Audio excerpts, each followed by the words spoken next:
జై శ్రీరామ్. శ్రీమాత్రే నమః. శ్రీ గురుభ్యో నమః.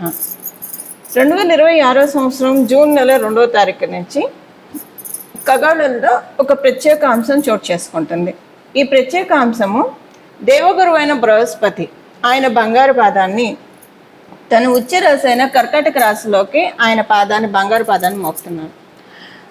కర్కాటక రాశిలో ఆయన సంచారం సంవత్సరం పాటు ఉంటుంది.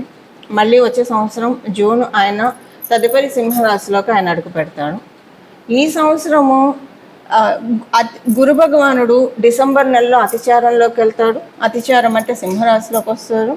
ఆ తర్వాత మళ్ళీ కర్కాటక రాశిలోకి వస్తారు. అంటే ఈ సంవత్సరం మనం మొత్తంగా చూసుకుంటే కనుక గురు భగవానుడు అతిచారంలోకి వెళ్ళడం, మళ్ళీ వక్రగతిలోకి వెళ్ళడం, ఇవన్నీ ఉన్నాయి. ఇవన్నీ మళ్ళీ మనము అప్పుడు ప్రత్యేకంగా మాట్లాడుకుందాం. ఆ డిసెంబర్ నెలలో అప్పుడు మళ్ళీ దాని గురించి ఎలాంటి రిజల్ట్స్ ఉంటాయి అనేది మళ్ళీ చేస్తాను. ఓవరాల్గా అసలు గురు భగవానుడు కర్కాటక రాశిలో ఉండడము, తన ఉచ్చ రాశి, అన్ని రాశుల్లోకి ఆయనకి స్పెషల్ రాశులు కొన్ని ఉంటాయి, 3 ఉన్నాయి. అందులో ఆయన స్వక్షేత్రాలను మినహాయిస్తే ఇంకా స్పెషల్ రాశి, ఇంకా ఆయన ప్రత్యేకమైన రాశి ఉచ్చ రాశి కర్కాటక రాశి. ఈ కర్కాటక రాశిలో ఇప్పుడు గురు భగవానుడి సంచారము ద్వాదశ రాశుల వాళ్ళకి, ద్వాదశ లగ్నాల వాళ్ళకి ఎలాంటి మంచి ఫలితాలు ఇవ్వబోతుంది. మళ్ళీ మనకి ఇలాంటి గ్రహస్థితి రావాలంటే, అంటే మళ్ళీ మనకి గురు భగవానుడు కర్కాటక రాశిలోకి రావాలంటే, ఒకసారి కర్కాటక రాశిలో ఆయన సంచారం ముగించిన తర్వాత మళ్ళీ 12 సంవత్సరాలు పడుతుంది. ఈసారి చాలా విశేషాలతో కూడుకొని ఉంది కర్కాటక రాశిలో గురు భగవానుడి సంచారము. అందులో ఇంకొకటి ఏంటంటే శనేశ్వరుడు, శని మహారాజు మీనరాశిలో ఉండడము. మీనరాశి ఆయన స్వక్షేత్రము. ఇప్పుడు రేవతి నక్షత్రంలో శని భగవానుడి సంచారం సాగుతూ ఉంది. 9వ దృష్టితో ఆయన మీనరాశిని చూడడము, ఇదొక స్పెషల్ అంశము. కాలపురుషుడు కుండలిలో వ్యయరాశి మీద ఆయన దృష్టి పెట్టారు. సో ఈ వ్యయరాశి మీద ఆయన దృష్టి పెట్టడము, ఆయన స్వరాశి అవ్వడము, అందులో ఉచ్చరాశిలో ఉండి చూడడము, ఇవన్నీ కూడా చాలా మంచి ఫలితాన్ని ద్వాదశ రాశుల వాళ్ళకి, ద్వాదశ లగ్నాల వాళ్ళకి కలగజేస్తుంది. కొన్ని రాశుల వాళ్ళకి, కొన్ని లగ్నాల వాళ్ళకి కొంచెం వాటిని అందుకోవడంలో కొంచెం ప్రయత్నం వారు చేయాల్సి ఉంటుంది. అవేంటో మనం చూద్దాము. ఇప్పుడు మొత్తంగా అసలు ద్వాదశ రాశుల వాళ్ళకి, ద్వాదశ లగ్నాల వాళ్ళకి, 27 రాశుల వాళ్ళకి గురు భగవానుడు ఆయన ఉచ్చక్షేత్రమైన కర్కాటక రాశిలో ఉంటూ కాలపురుషుడు కుండలిలో నుంచి చతుర్థ స్థానంలో ఉంటూ ఆయన ఎలాంటి ఫలితాన్ని ప్రసాదిస్తారో చూద్దాము. మనము శ్రీరామచంద్రమూర్తి జన్మజాతకం తీసుకుంటే ఆయన పుట్టినప్పుడు గురు భగవానుడు బృహస్పతి ఆయన ఉచ్చ రాశిలో ఉన్నాడు, కర్కాటక రాశిలో ఉన్నాడు. అలాగే శ్రీకృష్ణ పరమాత్ముడు ఆయన జన్మజాతకం చూసుకుంటే ఆయన జన్మజాతకంలో కూడా గురు భగవానుడు ఉచ్చక్షేత్రంలో ఉన్నాడు, అంటే కర్కాటక రాశిలో ఉన్నాడు. అలా ఇప్పుడు అందరికీ కూడా, అంటే మనందరికీ కూడా ఉచ్చ రాశిలో ఆయన ఉన్నాడు. ఇది ప్రతి ఒక్కళ్ళకి వర్తిస్తుంది. ఇప్పుడు కొంతమంది ఉంటారు అదృష్టవంతులు, వాళ్ళు పుట్టినప్పుడే గురు భగవానుడు కర్కాటక రాశిలో ఉన్నవాళ్ళు. అలా ఇప్పుడు మీరు ఎవరైనా ఉంటే కనుక మీకు ఇంకా చాలా మంచి ఫలితాలు వస్తాయి, అంటే ఎక్కువ ఫలితాలు, రెట్టింపు ఫలితాలు ఉంటాయి. అలా లేకపోయినా కూడా కాలపురుషుడు కుండలిలో ఆయన కర్కాటక రాశిలో సంచారము ద్వాదశ రాశుల వాళ్ళకి, ద్వాదశ లగ్నాల వాళ్ళకి మంచి ఫలితాలని ప్రసాదిస్తుంది. ఈ ఫలితాలు ఏంటి, ఇవన్నీ కూడా ఇప్పుడు మనం 1 by 1 ప్రతి ఒక్క రాశికి విడివిడిగా మాట్లాడుకుందాం. ఇప్పుడు గురు భగవానుడు ఉచ్చ రాశిలో ఆయన ఎలాంటి ఫలితాలు ఇస్తారు అని మనం తెలుసుకోవడానికి ముందుగా కొన్ని ప్రత్యేక మీ జన్మ కుండలిలో కనుక గురు భగవానుడు మీరు పుట్టినప్పుడు కర్కాటక రాశిలో ఉంటే చాలా మంచి ఫలితాన్ని ఇస్తాడు. ఎవరికైనా గురు భగవానుడు మకర రాశిలో ఉంటే, అంటే మకర రాశి ఆయన నీచక్షేత్రం, ఇప్పుడు వాళ్ళకి చాలా బాగా ఉంటుంది. అసలు మామూలుగా అయితే మకర రాశి ఆయన నీచ రాశి కాబట్టి ఇప్పుడు చాలా బాగుంటుంది. అంటే ఇక్కడ సమసప్తకాలు అవుతాయి. ఆయన నీచ రాశిలో ఉన్నాడు, మళ్ళీ ఇక్కడ గోచార గురుడు కర్కాటక రాశిలో ఉన్నాడు. సో సమసప్తక స్థితి ఇరుగురు వర్యులకి కూడా చాలా మంచి ఫలితాలని కలగజేస్తుంది. అలాగే కర్కాటక రాశిలో ఉంటే ఇది చాలా మంచిది, ఎందుకంటే జన్మగురుడు మీద గోచార గురుడు సంచారము, ఇది చాలా మంచి ఫలితాలను ఇస్తుంది. అలాగే ఎవరికైనా వృశ్చిక రాశిలో గురు భగవానుడు ఉంటే ఆయన 5వ దృష్టితో చూస్తూ ఉంటారు కాబట్టి మంచి ఫలితాలను ఇస్తుంది. మీన రాశిలో ఎవరికైనా ఉంటే మీనరాశిలో ఉంటే గురు భగవానుడు, అది కూడా చాలా స్పెషల్ ట్రాన్సిట్గా మీకు ఇంకా అంటే కొంతమందికి ఎక్స్ట్రా ఫలితాలు ఉంటాయి, మంచి ఫలితాలు ఎక్కువగా వస్తాయి. ఎవరెవరు అనేది ఈ స్థితిలో కనుక ఉంటే, అంటే గురు భగవానుడు మీ జన్మ జాతకంలో కర్కాటక రాశిలో ఉన్న, వృశ్చిక రాశిలో ఉన్న, మకర రాశిలో ఉన్న, మీన రాశిలో ఉంటే ఇంకా ఇది మీకు చాలా స్పెషల్ గోచారం అని చెప్పారు. చాలా స్పెషల్ గోచారం, ఎక్కువ మంచి రెట్టింపు మంచి ఫలితాలను ఇస్తుంది. అందున ప్రత్యేకించి మకర రాశిలో గురు భగవానుడు ఎవరికైనా ఉంటే మీరు పుట్టడమే అంటే ఇక్కడ మళ్ళీ క్యాన్సిలేషన్స్ ఉంటాయి. ఇక్కడ కనుక మీకు మంగళతోటి కూడి గురు భగవానుడు ఉంటే కనుక అప్పుడు గురు భగవానుడు ఆయనకు ఉచ్చస్థానం, మంగళకి ఈయన నీచస్థానం కాబట్టి ఈయనకి నీచ భంగం అయిపోతుంది. అప్పుడు మీకు ఇది అంటే ఇది మీకు నీచలో ఉన్నట్టు కౌంట్ కాదు. ఇంకా ఒకవేళ అలా ఉంటే ఇంకా మంచిది. అలా ఎవరికైనా ఉంటే కనుక మంగళ జూపిటర్ కనుక మకర రాశిలో ఉంటే ఈ ట్రాన్సిట్ చాలా బాగా ఉంటుంది.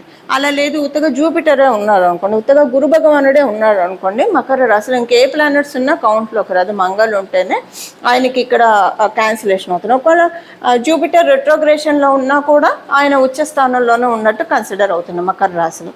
అసలు మామూలుగా ఇదంతా లేకుండా జూపిటర్ కనుక గురు భగవానుడు కనుక మకర రాశిలో ఉంటే ఇది ఇంకా స్పెషల్ ట్రాన్సిట్ అవుతుంది. మీరు మీ జన్మ జాతకంలో కనుక గురు భగవానుడు మకర రాశిలో ఉంటే మీరు గురుబలం లేకుండా పుట్టారు కాబట్టి ఇప్పుడు మీరు దాన్ని మళ్ళీ వచ్చే 12 సంవత్సరాల వరకు ప్రొటెక్ట్ చేసుకోవడానికి అవకాశం ఉంటుంది. దానికోసం ఈ సంవత్సరం మొత్తం కూడా గురు భగవానుడు ఆరాధన చేస్తే చాలా మంచి ఫలితాలు ఉంటాయి. ఇప్పుడు నేను చెప్పిన ఈ ప్రత్యేక గ్రహస్థితిలో ఉన్న వాళ్ళ మటుకే కాదండి, మనందరికీ కూడా మళ్ళీ 12 సంవత్సరాల వరకు కూడా మనం గురుబలాన్ని సెక్యూర్ చేసుకోవడానికి, గురుబలాన్ని భద్రపరచుకోవడానికి ఇప్పుడు ఆహార నిల్వలు చేసుకుంటే మనకి డబ్బు నిల్వలు చేసుకుంటాం, ఆహార నిల్వలు చేసుకుంటాము, సేవింగ్స్ చేసుకుంటాము. ఇవన్నీ మనం మెటీరియల్గా చేసేది.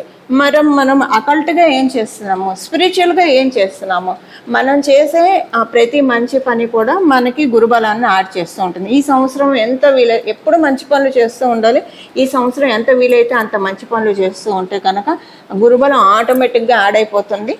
మీరు గురుతత్వం కల దేవీ దేవతని పూజించినా పూజించకపోయినా కూడా మానవ సేవ మాధవ సేవ అన్న చందాన మీరు ఉన్నవాళ్ళైతే మీరు ఎప్పుడు గురుబలంతో ఉన్నవాళ్ళే. ఇప్పుడు ఇంకా దాన్ని చేస్తే కనుక ఇంకా మంచి ఫలితాన్ని చూడొచ్చు. సో ఇలా మనం అందరం కూడా 12 సంవత్సరాల వరకు గురుబలాన్ని సెక్యూర్ చేసుకోవడానికి this is the right time undoubtedly. ఇప్పుడు మనం విడివిడిగా ప్రతి ఒక్క రాశి వాళ్ళకి గురు భగవానుడు ఎలాంటి ఫలితాలను ప్రసాదిస్తాడు అన్న విషయాన్ని చూద్దాం. వృశ్చిక రాశి వృశ్చిక లగ్నంలో పుట్టిన వాళ్ళకి ఈ సంవత్సరం మీకు ఎలా ఉంటుందంటే, మీకు నవమ స్థానంలో ఆయన సంచారం చేస్తూ ఉన్నాడు. నవమ స్థానంలో గురు భగవానుడి సంచారము మనకి జ్యోతిష శాస్త్ర ప్రకారము ధర్మ త్రికోణాలు, అర్ధ త్రికోణాలు, కామ త్రికోణాలు, మోక్ష త్రికోణాలు అని ఉంటాయి. ఇప్పుడు మీకు 159 యాక్సిస్ చాలా బలంగా ఉంది. 159 యాక్సిస్ మీ వృశ్చిక రాశి మొదటి స్థానం. ఇక్కడ గురు భగవానుడు శుభదృష్టి పడుతూ ఉంది. 5th హౌస్ మీకు మీనరాశి 5th హౌస్, అక్కడ ఆయన నవమ దృష్టితో చూస్తున్నాడు. 9th హౌస్ సాక్షాత్ ఆయనే చక్కగా కూర్చొని ఉన్నాడు. అందువల్ల ధర్మ త్రికోణాలు చాలా బలంగా ఉన్నాయి. ధర్మ త్రికోణాలు బలంగా ఉండడం వల్ల ఇప్పుడు మనం చెప్తాం కదా, ధర్మస్య విజయోస్సు అధర్మస్య నాశ్యోస్సు ప్రాణిసు సద్భావనేషు అని ఇలా మనం చెప్తాం శ్లోకము. అలా ఇప్పుడు మీకు విజయాన్ని కలగచేయడానికి మిమ్మల్ని చక్కగా ఒక మంచి మార్గంలో గురు భగవానుడు పెడుతున్నారు. అంటే మీరు ఏదో మంచి మార్గంలో లేరని కాదు, ఇంకా ప్యూర్ చేసుకుంటూ రిఫైన్ చేసుకుంటూ ఇప్పుడు మనం వెళ్తుంటే ఒక్కోసారి ఒక గైడ్ లేకపోతే కనుక మనం ఇప్పుడు అంటే అందరూ గూగుల్ మ్యాప్స్ పెట్టుకుంటున్నారు. ఇదివరకు కాలంలో మనకు తెలియని రూట్లో వెళ్ళినప్పుడు అక్కడ ఎవరెవరైతే చుట్టుపక్కల ఉంటారో వాళ్ళని అడుగుతూ ఇటే ఫలానా ప్లేస్కి వెళ్ళాలంటే ఇటే వెళ్ళాలా అని అడుగుతూ ఉంటాం. అలాగే మన జీవితంలో కూడా ఏ డెసిషన్స్ తీసుకోవడం వల్ల మనకి బాగుంటుంది, ఇది ఒక్కొక్కసారి చాలా కన్ఫ్యూజింగ్గా ఉంటుంది. ఇప్పుడు వాటన్నిటి నుంచి కూడా గురు భగవానుడు బయటపడేస్తున్నాడు. మీకు ఒక బెస్ట్ గురువు మీకు దొరుకుతాడండి ఈ సంవత్సరము. లేదా మీకు ఆల్రెడీ ఒక గురువు మీకు ఉంటే కనుక వాళ్ళ నుంచి మీకు చాలా మంచి ఎనర్జీ మీకు వస్తుంది. మీకు మంచి గైడెన్స్ కూడా దొరుకుతుంది. అలా మీకు ఈ సంవత్సరం అంతా కూడా చాలా అంటే ఒక పూల పాట అని చెప్పడంలో ఎలాంటి సందేహం లేదు. చాలా మంచి పీరియడ్లో వృశ్చిక రాశి వృశ్చిక లగ్నాల్లో పుట్టిన వాళ్ళు ఉన్నారు. ఇంకా 2027లో పంచమ స్థానంలోంచి ఆయన కూడా శని మహారాజు కూడా వెళ్ళిపోయి 6వ స్థానంలోకి వస్తారు. అప్పుడు చూడండి ఇంకా బాగుంటుంది. సూపర్ పీరియడ్లో ఉన్నారు వృశ్చిక రాశి వృశ్చిక లగ్నంలో పుట్టిన వాళ్ళందరూ కూడా చాలా అంటే చాలా మంచి పీరియడ్లో ఉన్నారు. అదే మీరు ఒకవేళ వృశ్చిక రాశి వృశ్చిక లగ్నంలో పుట్టకపోయినా మీరు మంగళ దశలో ఉంటే కనుక ఇప్పుడు ప్రస్తుతము మీకు కూడా సూపర్ పీరియడ్. మంగళ దశలో ఉన్న మంగళ అంతర్దశలో ఉన్న ప్రెజెంట్ మీకు సూపర్ పీరియడ్. ఇక్కడ నుంచి చాలా మంచి పీరియడ్ ఇక్కడ నుంచి స్టార్ట్ అవుతుంది. లెక్క పెట్టుకోండి. Life before 2026 June, life after 2026 June అనేది మీరు లిటరల్గా ఎక్స్పీరియన్స్ అవుతారు. చాలా మంచి ఫలితాన్ని గురు భగవానుడు ప్రసాదిస్తూ ఉన్నాడు. సో ఇది మీకు అంటే అన్ని రకాలుగా బాగుంది. ఒకటంటే నేను చెప్పచ్చు ఈ పాయింట్ బాగుంది, ఈ పాయింట్ బాగుంది, ఈ పాయింట్ బాగుంది. అన్ని పాయింట్లు బాగుంటే ఇంక లైఫ్లో జరిగే ప్రతిదీ కూడా విడివిడిగా చెప్పలేను కదండి. అందువల్ల మీరందరూ తెలివైన వాళ్ళు, విఘ్నత గలవాళ్ళు కాబట్టి మీకు అర్థమైపోయి ఉంటుంది. చాలా బాగా ఉంది. మీరు రిజాయిస్కి రెడీగా ఉండండి, సిద్ధంగా ఉండండి. The best period. అది నేను ముందు చెప్పినట్టు మీరు వృశ్చిక రాశి వృశ్చిక లగ్నంలో పుట్టినా ఒకవేళ మీరు అందులో పుట్టలేదు, మీ ఇంట్లో వాళ్ళ రాశిని చూస్తున్నారు లేదా ర్యాండమ్గా ఈ వీడియో చూస్తున్నా, మీకు ఒకవేళ మంగళ దశ జరుగుతున్నా మీకు ఈ పాయింట్ అప్లికేబిలిటీ ఉంటుంది. మంగళ దశ మంగళ అంతర్దశ జరుగుతూ ఉన్నా కూడా రెడీగా ఉండండి. ఈ సంవత్సరం నుంచి చాలా అంటే చాలా మంచి మార్పులు మీ జీవితంలో చూస్తారు. ఇవి వృశ్చిక రాశి వృశ్చిక లగ్నంలో పుట్టిన వాళ్ళకి ఫలితాలు. చూశారు కదా, మీ రాశి వాళ్ళకి గురు భగవానుడు ఉచ్చ క్షేత్రంలో ఉంటూ ఎలాంటి ఫలితాలను ప్రసాదిస్తూ ఉన్నారు. వీటిని అందిపుచ్చుకోవడానికి మన వంతు ప్రయత్నం కూడా మనం చేయాలి కదా. ఎప్పుడైనా మన వంతు ప్రయత్నం మనం చేస్తే ఫలితాలు రెట్టింపుగా ఉంటాయి. అవి వచ్చేవి వస్తూనే ఉంటాయి. కానీ మనం కూడా మన వంతు ప్రయత్నం అవి అందుకోవడానికి చేస్తే కనుక వాటిని మనం ఇంకా ఎక్కువగా గుర్తుపెట్టుకోవడానికి అవకాశం ఉంటుంది. గుర్తుపెట్టుకోండి, 12 సంవత్సరాల దాకా మళ్ళీ ఇలాంటి గ్రహస్థితి మనం చూడలేము. ఇప్పుడే మొదలైంది కాబట్టి సంవత్సరం పాటు ఉంటుంది.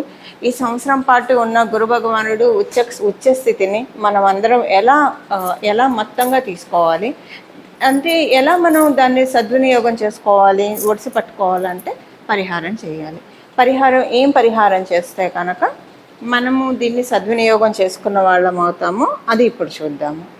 గురువుల ఆరాధన, మెయిన్గా గురువుల ఆరాధన ఈ సంవత్సరం అంతా కూడా ఆశాంతం కూడా చాలా మంచి ఫలితాలను ఇస్తుంది. మీరు ఏ గురు రూపాన్నైనా ఆరాధించండి. అమ్మవారు గురు రూపంలో చూస్తే సరస్వతి అమ్మవారి రూపంలో ఉంటుంది, రాజశ్యాముల అమ్మవారి రూపంలో ఉంటుంది. దక్షిణామూర్తి శివుడు జ్ఞానాన్ని ప్రసాదిస్తాడు దక్షిణామూర్తి స్వరూపంలో. శ్రీ గురు దక్షిణామూర్తి స్వామి వారిని ఆరాధించవచ్చు, దత్తాత్రేయ స్వామి వారిని ఆరాధించవచ్చు, రాఘవేంద్ర స్వామి వారిని ఆరాధించవచ్చు. కృష్ణ మందిర జగద్గురు, మనకి కృష్ణుడు కూడా కృష్ణ పరమాత్మ కూడా జగద్గురువు. సో ఆది గురువు శంకర భగవత్పాదులను ఆరాధిస్తారా లేదా సాయిబాబాని ఆరాధిస్తారా, మీ ఇష్టం. ఏ దేవీ దేవతలనైనా సరే ఈ సంవత్సరం మొత్తం కూడా గురువు సమానమైన దేవీ దేవతను, గురు సమానం కాదు, గురుతత్వాన్ని సూచించే దేవీ దేవతలను ఆరాధిస్తే కనుక చాలా మంచి ఫలితాలు వస్తాయి. ఇప్పుడు ఒక వారం ఏంటంటే అందుకే మనకి గోచారంలో గ్రహస్థితులు తిరుగుతూ ఉంటాయి. ఎందుకంటే సపోజ్ ఎవరైనా పుట్టినప్పుడు వాళ్ళకి గురుబలం లేదనుకోండి, ఎగ్జాంపుల్కి గురుబలం లేకపోతే కనుక జీవితంలో చాలా ఇబ్బందులు ఉంటాయి. అంటే లక్ మనకి కావాలంటే గురుబలం ఉండాలి. ఇది వీళ్ళ అదృష్టవంతులు వీళ్ళకన్నీ అలా అయిపోతూ ఉన్నాయంటే గురుబలం ఉంటే అవుతుంది. ఇలా గురుబలం అందరికీ దొరకకపోయినా భగవంతుడు అవ్యాజ కరుణామూర్తి కాబట్టి ప్రతి సంవత్సరం కూడా గోచారంలో వచ్చే ఇలాంటి స్థితిగతుల వల్ల మన జన్మజాతకంలో గురుబలం ఉంటే దాన్ని ద్విగుణీకృతం చేసుకోవడానికి, ఒకవేళ జన్మజాతకంలో గురుబలం లేకపోతే దీనిని పెంపొందించుకోవడానికి మరియు దాన్ని తీసుకోవడానికి, గురుబలాన్ని మనం తీసుకోవడానికి, అబ్జర్వ్ చేసుకోవడానికి ఇది చాలా సరైన అవకాశం. ద్వాదశ రాశుల వాళ్ళకి, ద్వాదశ లగ్నాల వాళ్ళకి, 27 నక్షత్రాల వాళ్ళకి కూడా. అందువల్ల గురుతత్వాన్ని సూచించే దేవీ దేవతల్ని ఈ సంవత్సరం మొత్తం కూడా ఆరాధిస్తే చాలా మంచిది. ప్రతిరోజు కూడా ఉదయాన్నే నిద్ర లేస్తుంది మనం ఇక్కడ తల మీద చేపెట్టుకొని వందే గురు పదద్వంద్వం అనే నామాన్ని ఉచ్చరిస్తూ లేవడము. అంటే ఇక్కడ మనకి గురు పాదకులు ఉంటాయి శిరస్సు మీద, అందుకే మనకి ఇది చాలా పవిత్రమైన స్థానం. ఇక్కడ ఈ స్థానం పవిత్రమైన స్థానం. ఉదయాన్నే లేస్తూనే ఇలాగా వందే గురు పదద్వంద్వం అని ఎప్పుడైతే మనం చెప్పుకుంటూ ఉంటామో అంటే దీని అర్థం ఏంటి, గురువు యొక్క పాదాలకి శిరస్సు ఉంచి ప్రణామం చేస్తూ ఉన్నానని చెప్పి ఈ మంత్రం యొక్క అర్థం. ఇలా ఉదయాన్నే అనుకుంటూ లేవడం వల్ల మన జన్మజాతకంలో గురుబలం పెరుగుతుంది. మీరు అదృష్టవంతులయ్యి మీ జన్మజాతకంలో గురుబలం ఉంటే ఇది ఇంకా యాడెడ్ అడ్వాంటేజ్ అవుతుంది. ఇప్పుడు ఇలా మనం గురుబలాన్ని పెంపొందించుకొని మన జీవితాన్ని ఉన్నంతలో అదృష్టవంతంగా మార్చుకోవడానికి చక్కటి సదావకాశాన్ని గోచారంలో బృహస్పతి ప్రసాదిస్తూ ఉన్నాడు. గోచారంలో బృహస్పతికి అన్ని ప్లానెట్స్ కూడా చాలా భక్తితో ఆరాధిస్తాము. ఇంకా గురు భగవానుడు అంటే అత్యంత భక్తి శ్రద్ధలు కనుక గురు భగవానుడి పాదాలకి శిరస్సు ఉంచి ప్రణామం చేస్తూ మనందరికీ కూడా సన్మంగళాలు మన జీవితంలో కలగాలని చెప్పి మనస్ఫూర్తిగా కోరుకుంటూ మంగళం. నమో భగవతే వాసుదేవాయ.